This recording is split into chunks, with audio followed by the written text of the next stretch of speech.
yozib o'tish. Demak, savol kelib chiqqan. Word'dagi matnlarni lotindan kiril yoki kirildan lotin yozuvga o'tkazish mumkinmi degan. Ha, o'tkazish mumkin. Buning uchun sizda dastur kerak bo'ladi. Demak, dasturda biz Telegramdan yuklab olamiz. Asosan Telegramga tashlab qo'yganman.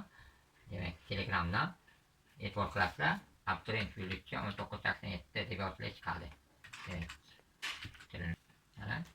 abituriyent yulduchi student. Ana shunga kirasizlar. Internetda bir dastur Convert dasturi. Ana shu dasturni yuklab olamiz. Va buni to'g'ri kompyuterimizda ravoji stoliga olib o'tamiz. Mana olib o'tdik. E'tibor qilasizlar, bunda login ham, parol ham hech qanday shart emas. Ya'ni Google emaillari ham shart emas. Tayyor holatda asosan shu kanalga joylab qo'yamiz. Buni taklif havolasini video tagga olsa qo'yamiz. Demak, buni qo'ygandan keyin ustanavit qilib olamiz. Ustanavit I agree, ya'ni roziman degan belgini bosamiz. Next qilamiz. Yana next qilamiz. Va da deb javob beramiz. Hammasi bilan xulosa qilamiz. Agar o'sha sizdagi Windows ishlamay qolsa, 3 marta obnovit qilib olasiz.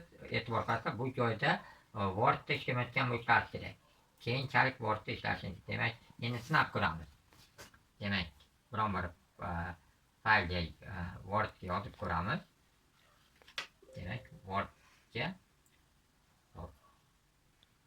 yozib ko'rib kattalashtirib, hop, yozuvni kattalashtirib, tilini lotinchaga o'tkazib, James Bond hali ham klaviaturasini ko'rmoqda deb qo'ydik. Demak, yozdik. Mana ko'rib turibsizlar, bu lotin yozuvda. Demak, endi buni belgilab olamiz. Belgilab olganimizdan keyin mana bizda nastroyka degan tugma chiqib qoladi. Mana lotindan kirilga o'giramiz. Mana ko'ryapsizlar, James Bond moqda. Teskari bo'lmoqchi bo'lsa, yana shuni belgilaymiz va nastroyka, e'tibor qiling, nastroyka kiril lotin. Mana eski holatiga qaytmoqda. Agar siz Word'da ishlayotgan bo'lsangiz va modda o'xshamay qolsa, unda siz kompyuter o'chirasiz, yoqasiz, keyin buni yana Telegramdan ustanavit qilib olib, keyin nima qilasiz? Chunki Word'da ishlayotgan paytingiz yarim chulpa ishingiz to'liq bitmagan bo'lsa, bu ish bermay qolishi mumkin. Obnovit qilib olish ham esdan chiqmasligi kerak. Aytganimda, bu hech qanday email ham shart emas, Google ham shart emas.